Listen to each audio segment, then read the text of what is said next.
video with Bridget's comments about Kale's support in her university efforts to scale impact. And now it is my pleasure to introduce the panel, because today you're going to learn from the experts and their insights.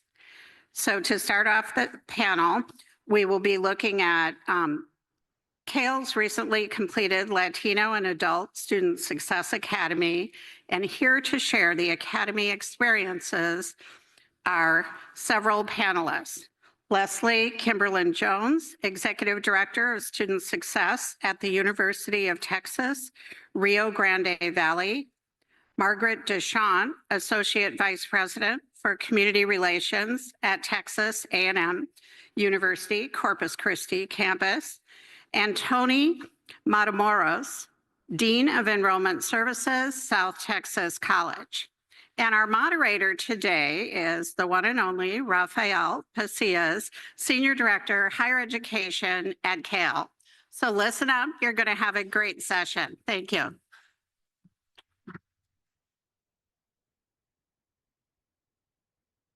Thank you, Nancy. The one and only, that's a lot to live up to, so I appreciate that. Good morning, everyone. As was just mentioned, my name is Rafael Pasillas, and I am the one of the Senior Directors of Higher Education Initiatives here at Kale. I'd like to welcome you all to day 2 of the Kale Conference, so welcome here. Thank you. I have had the pleasure of project managing Kale's Latino and Adult Student Success Academy throughout the past 5 years. And I'm really excited to have the opportunity today to allow our friends here from Texas to share some of their learnings, achievements, best practices for serving adult learners that they and their institutions have gained through their participation in the Academy over the past 5 years. I think it will resonate with a lot of you. The challenges that they tackled during the Academy are certainly challenges I'm sure that many of you wrestle with at your own institutions here today as well. But before I get started, I did want to take just an opportunity to set some context and briefly introduce you all to Kale's Academy model and then Kale's Adult Learner Leaders for Institutional Effectiveness, or ALLIES framework, as we call it. So for those of you who don't know, Kale has spent about 5 decades now, right? It's excited to be spending, celebrating 50 years with you all here today. But 5 decades supporting colleges and universities that serve adult learners. And we're super excited here to be talking about this. For the past 20 years or so, we've been using Kale's 10 principles for effectively serving adult learners to kind of guide our thinking about strategies and opportunities and areas of focus to better support adult learners. So over these past 20 plus years, what we found though is that the principles did have a bit of a limitation, and that there wasn't any particular sequence in which we would follow those principles. Where do we start, right? That's the question that we asked ourselves, and that many of our partners would ask as well. So Kale went ahead and we embarked on a research study to reimagine how we communicate these best practices and to serving adult learners for practitioners and for institutions. And as a result of this research, Kale developed the ALLIES framework that I just mentioned. So you can see that pictured here on the screen, I believe. The ALLIES framework contains a series of planning and operational domains through which institutions more effectively support today's adult learners. At its core, the ALLIES framework is a change management process, right? So it's something that we can follow, and it integrates and it sequences the best practices that we had from the 10 principles that we had been using for the past 20 plus years. And it now serves as Kale's standard for applying support to adult learners. So it offers us that starting point that I mentioned. And in the framework, you can notice here on the screen that the adult learner is the focal point. And level 1, it's broken into 3 levels as we get into that framework. Level 1 is data-driven planning, right? It's using your data, finding your data, evaluating, finding out what it means to make data-driven decisions, right? So making sure that all the decisions we make on how we're going to support our adult learners are data-centered. Level 2 then leads us into organizational capacity and policy. Do our policies, do our procedures, do those currently reflect and put us in a position to better serve adult learners? Do we have the capacity needed internally and structurally in infrastructure to be able to support adult learners? And then the level 3 will then lead us into the student experience. That's when we get into those programmatic design opportunities and different things that the adult learner will see and experience.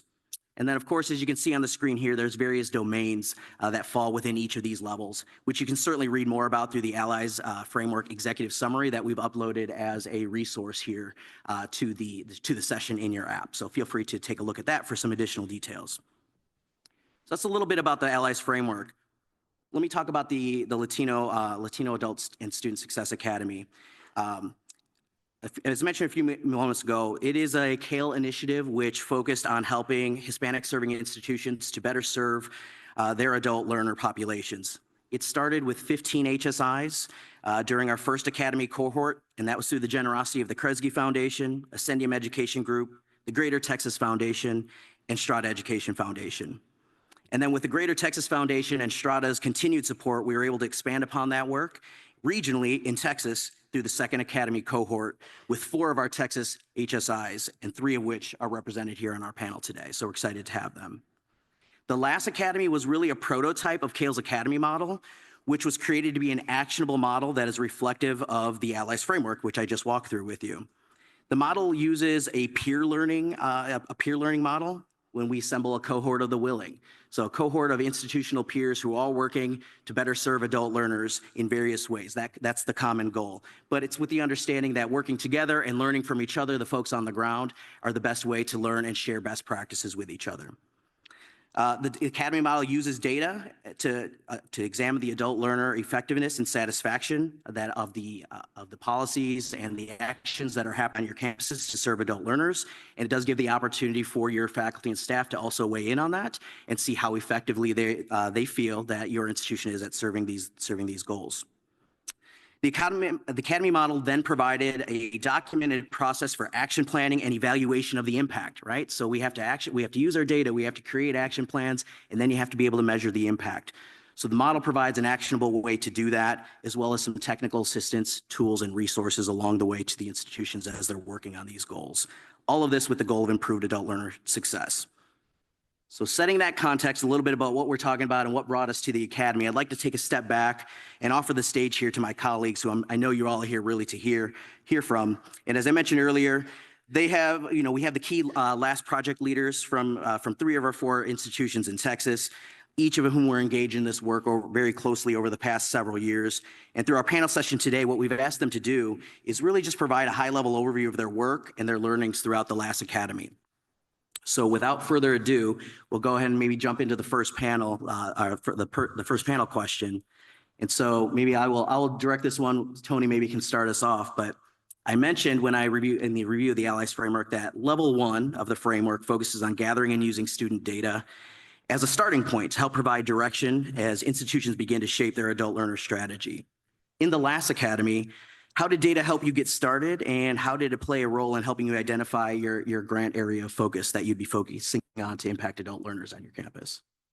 Well, thank you, Rafael, and good morning, everyone. I'm excited to be here today along with my colleagues to talk about the exciting things and truly transformational work that South Texas College has done as a result of our participation in the last 1.0 and last 2.0 academies. So our focus area at South Texas College was re-engaging adults that had stopped out at our institution. And we are a community college, and like most two-year institutions, we do struggle with retaining our students. And that was the case before COVID, but particularly after COVID. And all of this work happened around that time. Over the past 5 years, we've had more than 30,000 students who have started their educational journey with us and not continued. They've stopped out. They're not enrolled at South Texas College or another institution of higher ed. And about 2,000 of those are close to completing their credential. They're only 1 to 4 courses away from completing. So we knew for some time that we needed to put into effect some very effective strategies to re-engage these students and put them back on a pathway to credential completion and workforce placement. And so what the Allies Framework allowed us to do was gather the necessary data to assess how South Texas College was in meeting the challenge of getting these students back on track to their educational journeys. We found out through the surveys that we administered, there were students, faculty, and staff that contributed to the survey that our students were actually enjoying their interaction with their faculty and other aspects of their higher ed experience. And we certainly wanted to capitalize on those strengths, but We also found out that we were coming short, and we found out if we want to address the challenge of getting them back in, we have to understand, listen to our students. And our students were saying, hey, you have great marketing. We're enjoying our classroom experience. But, when it comes to the enrollment process, particularly for these students who are already facing hurdles, right, might have prior debt, may have holds or an academic probation, we weren't doing a good enough job of getting them back in the door as seamlessly as possible. So looking at the principles of the Allies framework, what are the best practices and where we should be, also listening to the voices of our students or the data that we collected, it allowed us to really capitalize on what we were doing well, but also fine tuning in the areas of opportunity that we had.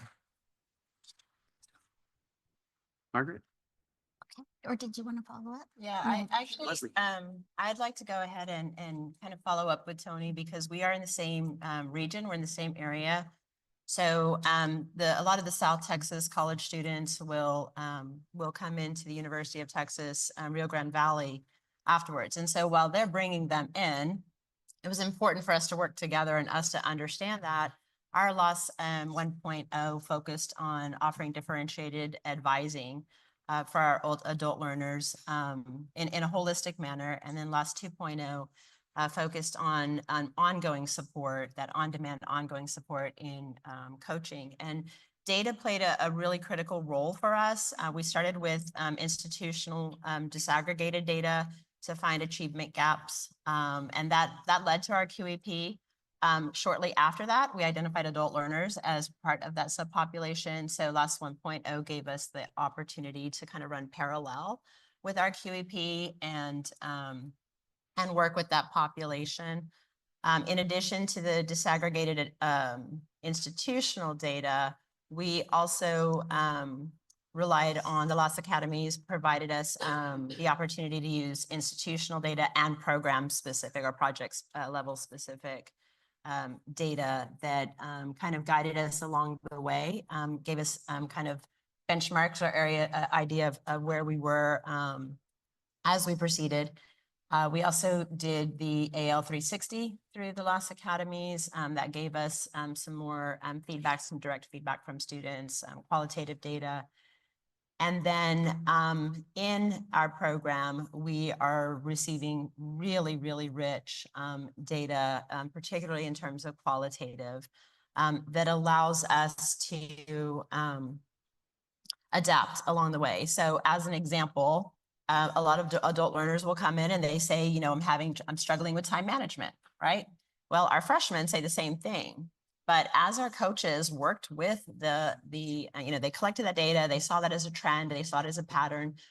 But as they were digging, asking those probing questions, they realized a distinct difference. And I think we all know that, we all recognize that, between a lot of our students that were saying time management and our adult learners. With our adult learners, it was really difficulty balancing competing priorities, right? And so, talking about, time management in terms of how do you adjust to all of this freedom, or how do you address procrastination with a lot of our students, is very different from talking about adjusting or trying to help them to balance those competing priorities. So that's just one example, one very specific example of how some of that qualitative data can really, really help in the moment adjust the practices or the programming that you're offering students.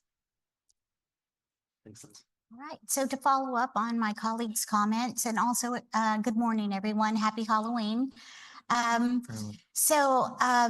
Building from our last 1.0 and our last 2.0 work, following the level 1 Allies framework, the data-driven planning, the data helped A&M Corpus Christi to build institutional awareness, which we were lacking.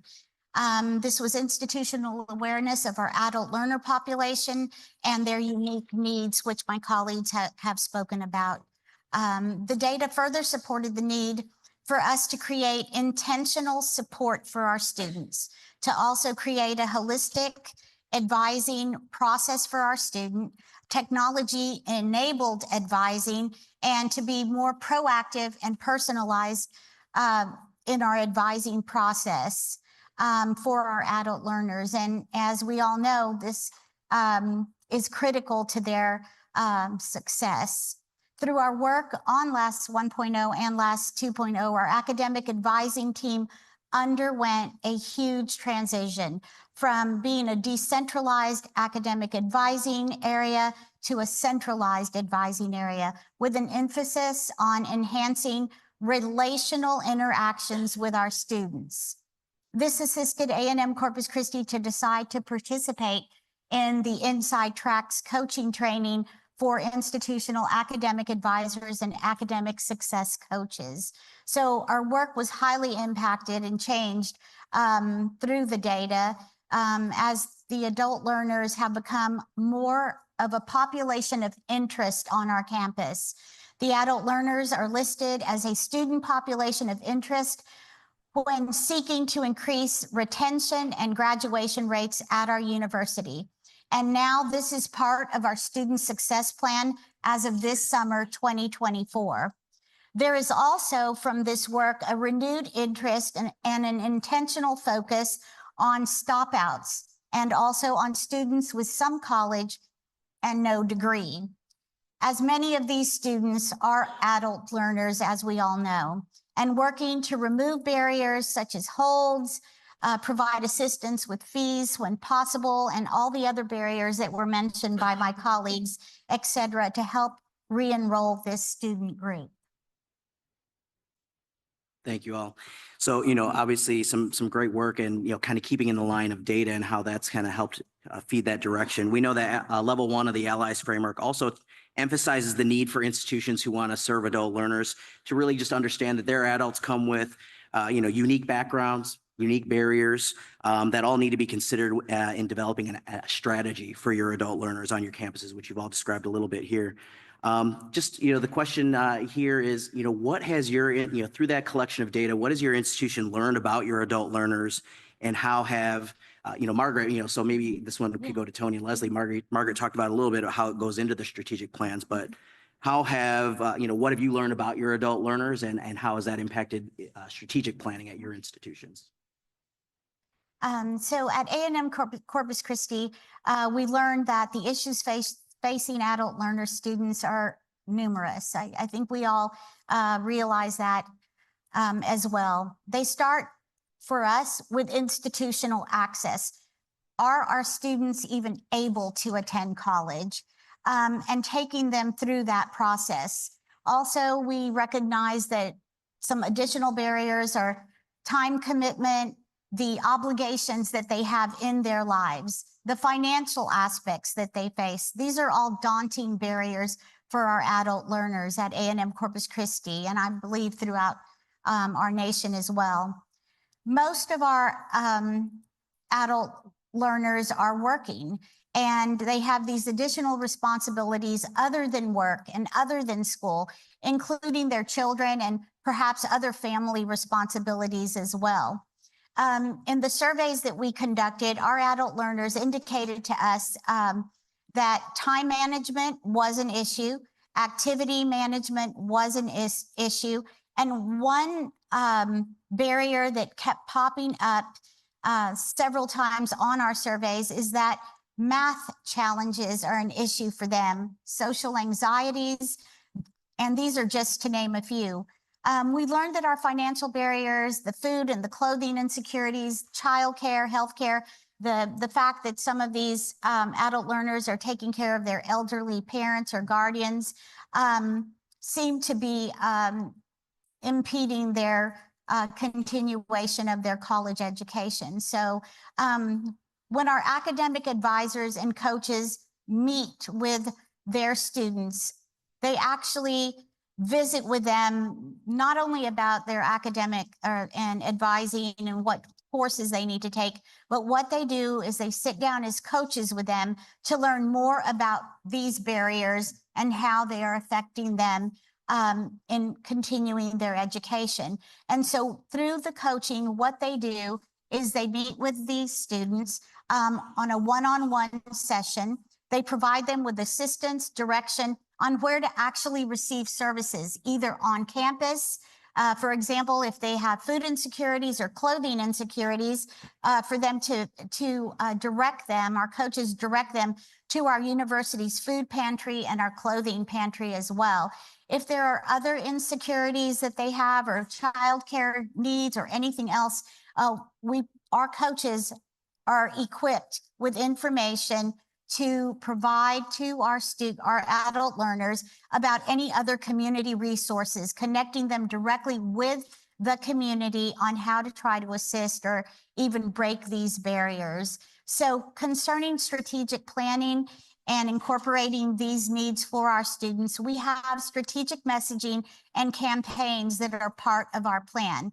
Our adult learner campaign, which we launched this fall semester, is where our advisors reach out to our adult learner students to schedule this one-on-one meeting that I've just described, and to help successfully navigate them through the barriers. At this meeting, our coaches, our academic advisors, they seek and discuss student feedback on goals, their interests, and perceived barriers. And this has been a tremendous change, transformational change at our university.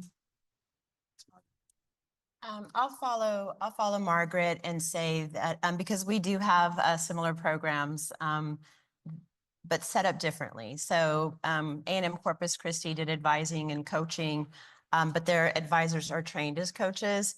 At the University of Texas, Rio Grande Valley, we started with LOS 1.0 with differentiated advising. So we had our advisors trained to holistically work with all of our students, but particularly with adult learners and their unique challenges in mind, their unique needs. And with coaching, we did that with LOS 2.0 as a means of providing that on-demand, ongoing support, because our advisors just didn't have the capacity to see students immediately when they needed to be seen.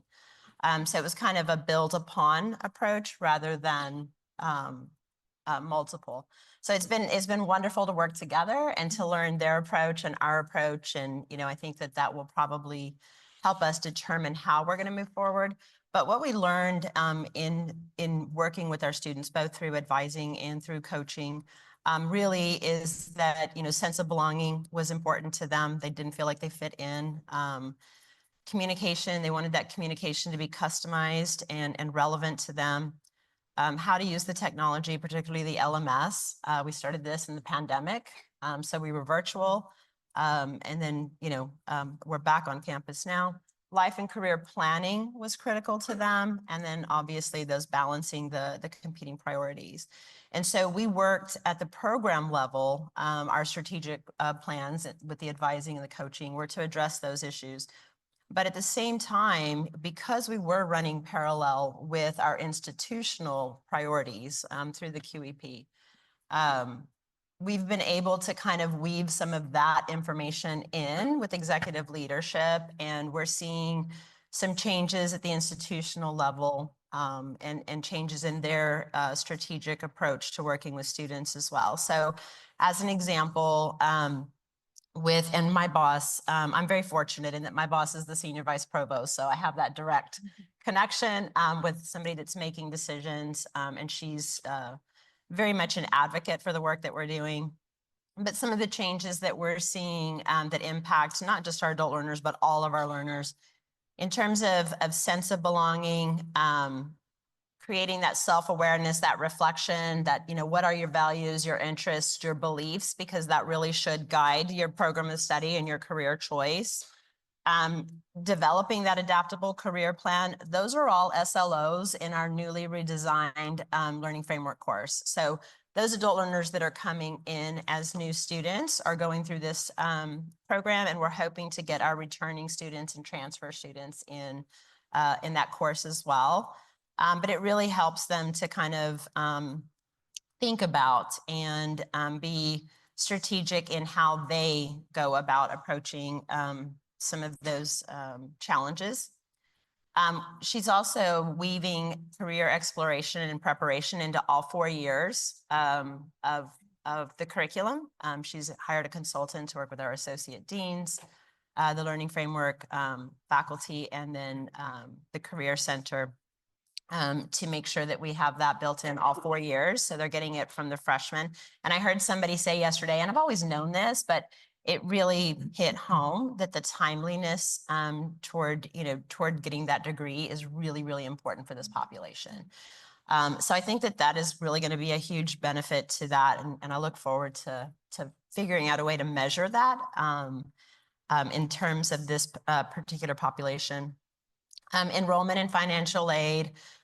They've customized some of that's one example of a department that's customized some of their marketing, some of their messaging directly to students. So now instead of seeing, postcards going out, to really encourage students to take advantage of what their next steps in financial aid or to enroll, that postcard is now a graduate, throwing a child up.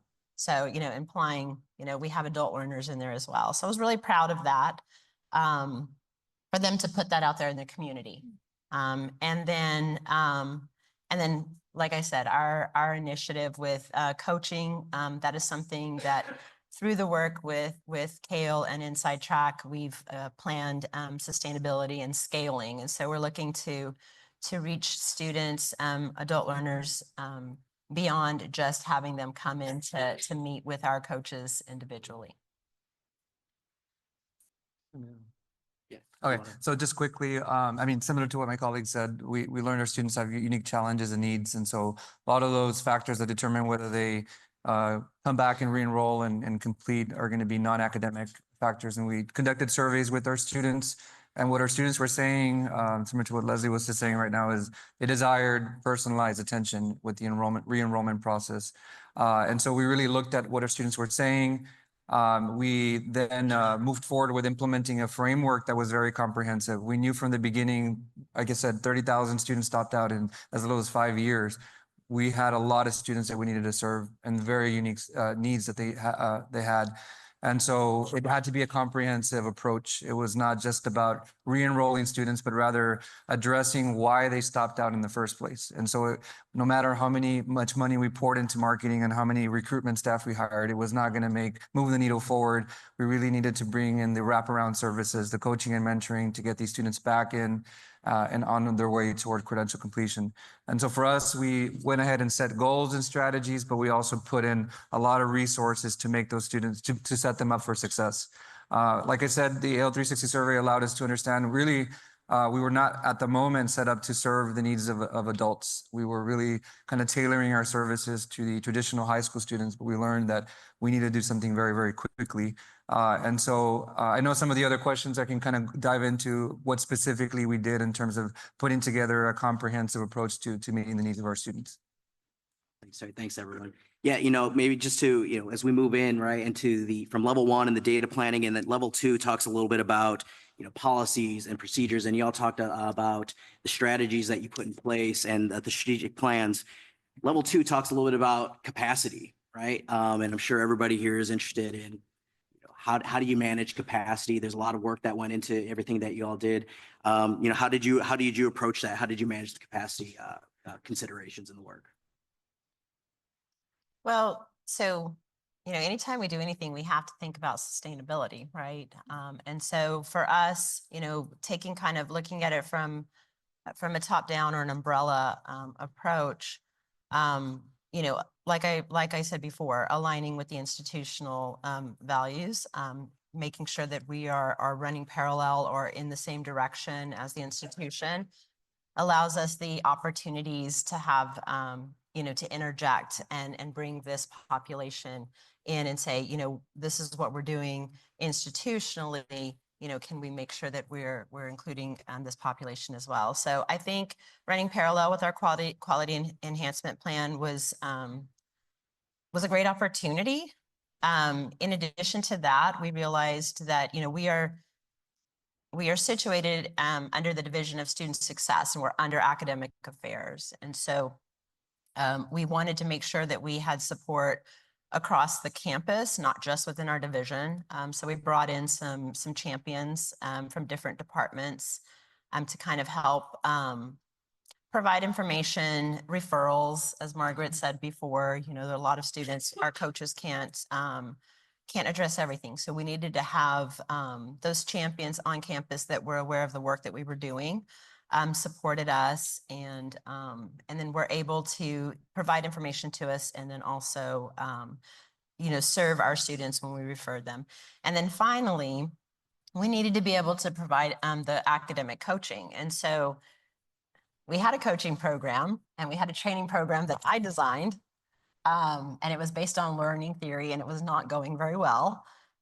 So LOS 2.0 gave us the opportunity through the technical assistants to be trained by Inside Track. And I think that is probably the key element that helped us to be successful. It's what has given us the data, both quantitative and qualitative, to be able to share out with our stakeholders, to share up and continue to have those discussions and take advantage of those opportunities to scale our work. If I can, Okay, go ahead. well, I was just going to jump in. Just to add to that, I mean, what we did was we took the extraordinary step of actually creating an entire department that is now dedicated to adult learners, re-recruiting them. A team of 14 full-time staff, director, coordinators, and staff on the ground to getting these students back in. So that in itself was just an extraordinary step that our leadership team made, because again, we wanted to make sure that we were helping our students and they had that personalized support. But we knew that that in itself was just part of the solution. I think to your point about capacity, like I alluded to earlier, a lot of the barriers for students were non-academic, and the way we phrased it, we really engaged our community partners to come in and to provide those resources, because our role within the community is to provide academic opportunities for our students. We will never have, being a community college, the funding to put in place the social services that our students need to be successful. And so in order to provide capacity, we also created an Office of External Affairs, an SEC Foundation that's now engaged in bringing resources to the college, and that's going directly to our students. We now have, as a result of that, scholarship programs that are directly intended to remove financial barriers for adults, particularly those that have prior debt. I mentioned we had 30,000 students who stopped out. Well, over 6,000 of them owe us money. And so that is one of the reasons they're not coming back. And so we're able to bring in the community partners, nonprofit organizations, our government agencies, through our SEC Foundation, our external office, to really remove those barriers for students, because what we're seeing is they're eager to come back, but finance, access to childcare is something that's really a make or break for them.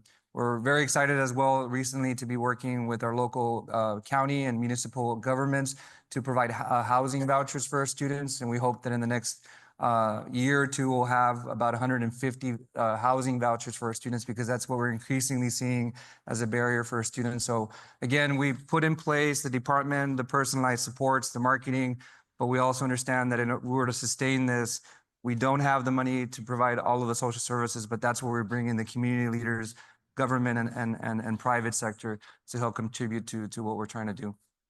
So to follow up on what Tony has said, we have actually done the same thing.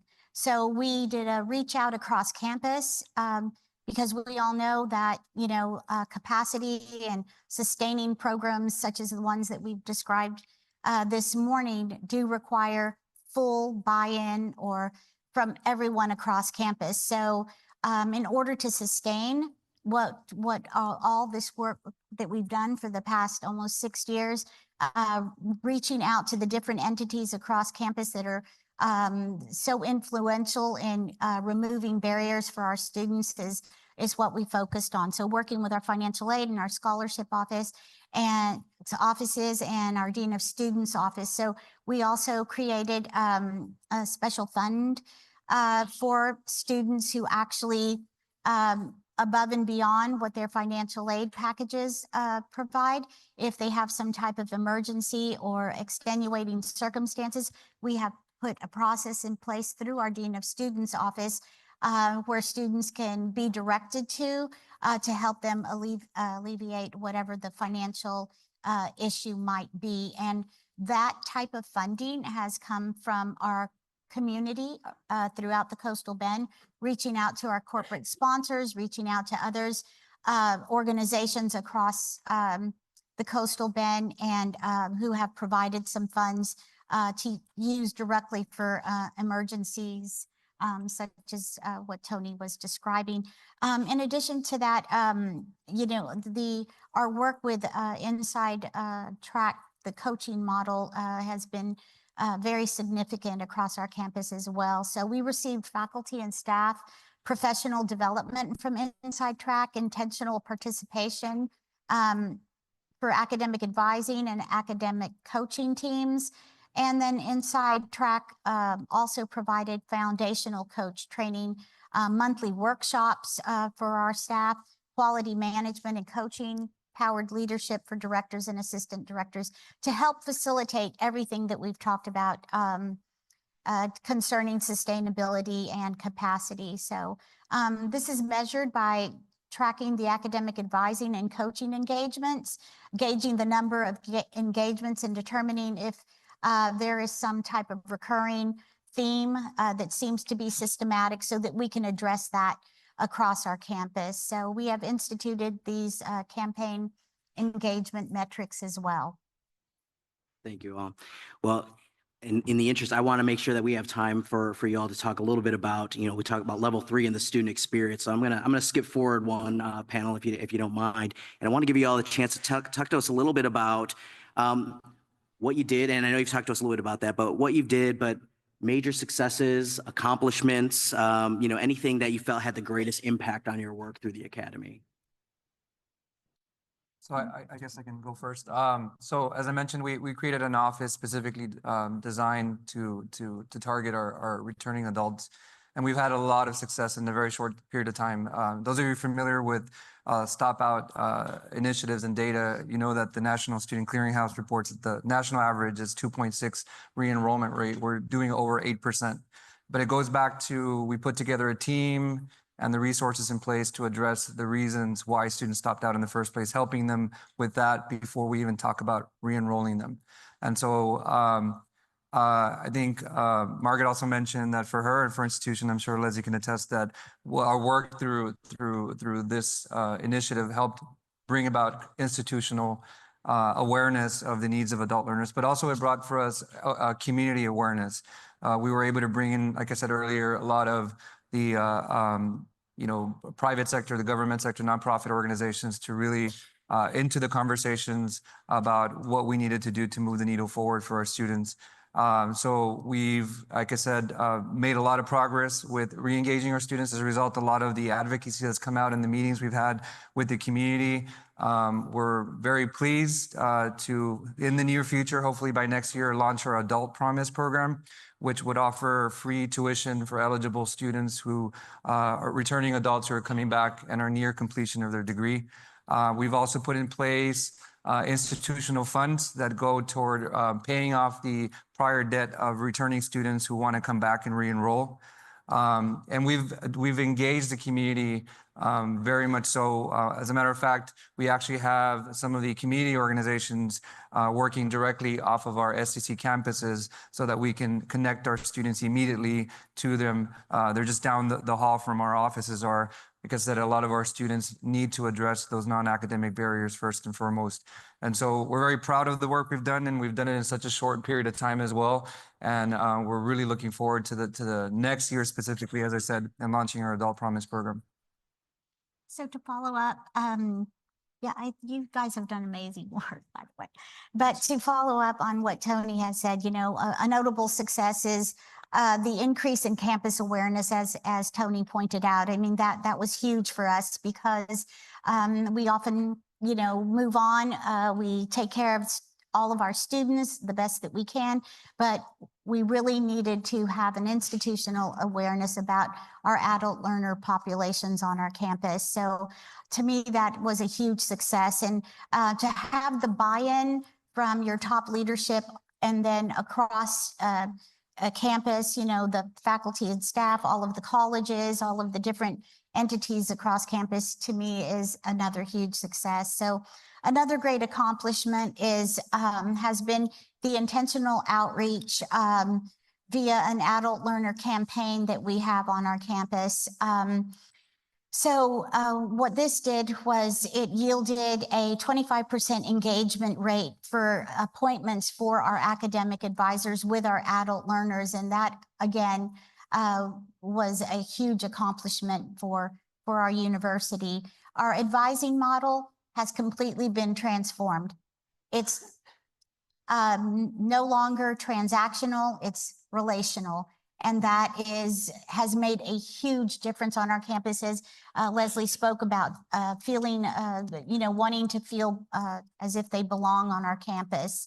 Another transforming accomplishment involves our team members who actually participated in Inside Track's coaching model. They have expressed to us the transformational impact on how they now approach their work with adult learners, and in fact, how they now approach their work with all students. So just to put it in the words of one of our academic coaches, this person stated, "Collaborating with Inside Track has provided me with a structured framework for the purpose of carefully evaluating my interactions with students, improving my ability to deliver authentic experiences where students can feel genuinely heard and cultivate their skill sets as collegiate learners." So to me, hearing back from our team and the way they passionately feel, it just makes a huge difference on how they actually assist all of our students. And then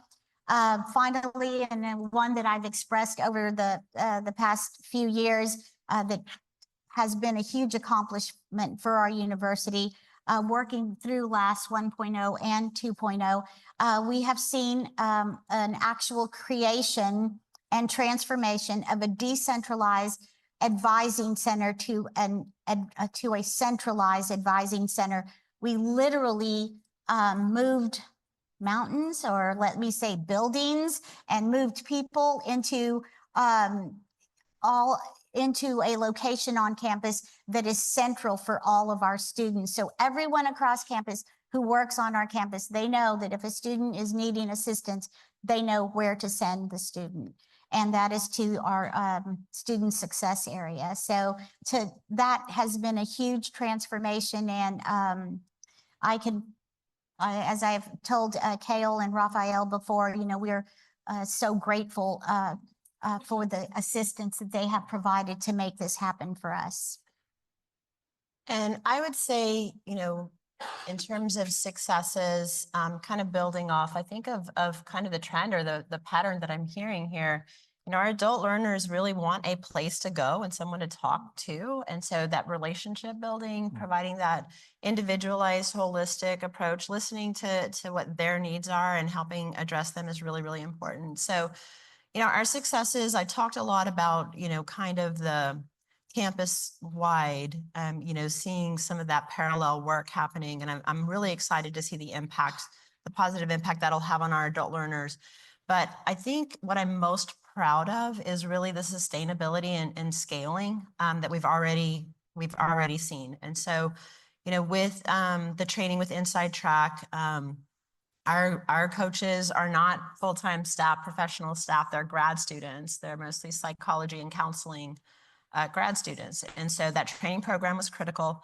But obviously they're going to graduate, and we are a small department, a team of one primarily with student employees. And so having that support in that team, we had 5 of our team go through Inside Track, our professional staff. And we went ahead and did train the trainer on top of the LAST 2.0 work. And so that has positioned us to continue to offer training to not only, and that's the sustainability piece, our own coaches, but we're also scaling. And I'm really surprised at how quickly word got out and the interest across the institution. But we offered our first foundational coach training solo on our own this past fall. And we had the School of Nursing come in and ask if they could have some of their faculty. I'd done some consulting work with them on a grant they had. And they decided that they could not do faculty coaching on their own. They really needed a good, strong model. They were very impressed with the work that we were doing. And so they asked us to come in and train them. And they have now developed a faculty academic coaching policy and department that's in alignment with the training that we offered. In addition to them, we have the learning framework faculty that are having us train those faculty to work with their students in December and January. And then we now have faculty from the School of Medicine that have come to us. So you can see that the need, from freshmen all the way up to medical school. In nursing, it started with our second degree seeking BSN. Those are our nursing students who have a degree, but they're coming back and entering the nursing program for a second degree. So that was why I was asked to consult on that. And so I think, that along with our work running parallel with what the institution is doing, is really, really helpful in terms of coaching. That is something that our institution is embracing as well in general. So I've met with our HR department. They are doing coaching for leadership. And so they've agreed to kind of promote us as partners alongside, and our focus is on coaching on student academic success. So we're opening up to all of our students and all of our faculty and staff. So in a very short time, we have not only sustained, but we are definitely well on our way to scaling the work that we did with LOS 2.0. So thank you. Well, thank you all. So I want to acknowledge again, the incredible work that this team has done, and as you mentioned, in a relatively short amount of time, literally and figuratively moving mountains, so to speak. And so that's great. And I also want to acknowledge one of our missing pieces to our team here, Susan Warner Sanchez, the Associate Vice Chancellor, Teaching and Learning Excellence Division at Austin Community College, and the incredible work that they've done with credit for prior learning at ACC. She unfortunately was not able to join us here today. However, the tall task that I asked this team to come and summarize their 5 years worth of work in about 50 minutes or so. Really well done in that, but I do acknowledge there's quite a bit more that they have to share. So I would really encourage you all, if you're interested in more information, please find my colleagues here, their teams that are here with them supporting all part of this work along the way as well. They'd be happy to talk with you more about it. Also, as resources to the panel session today, you'll find uploaded as a resource, kind of our final public-facing reports for each of the cohorts of the Latino and Adult Student Success Academies as well. So you can get a lot of information there. So just a round of applause to our panelists, please. Time.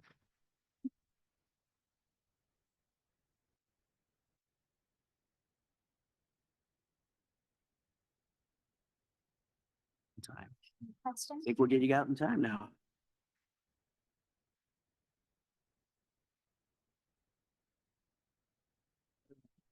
It was awesome.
Let's fly down or drive down to New Orleans.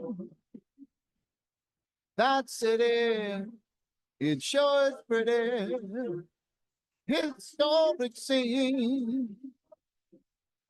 I'm gonna take you and I'm gonna parade you down Bourbon Street. You know there's a lot of hot spots. Meet all the big shots down on Bourbon Street. Oh, let's fly down. Now we can walk or drive down to New Orleans. That city, they call it the Crescent City. It's all scene. I'm gonna take you. I'm gonna walk you down Bourbon Street. You know that there are a lot of hot spots.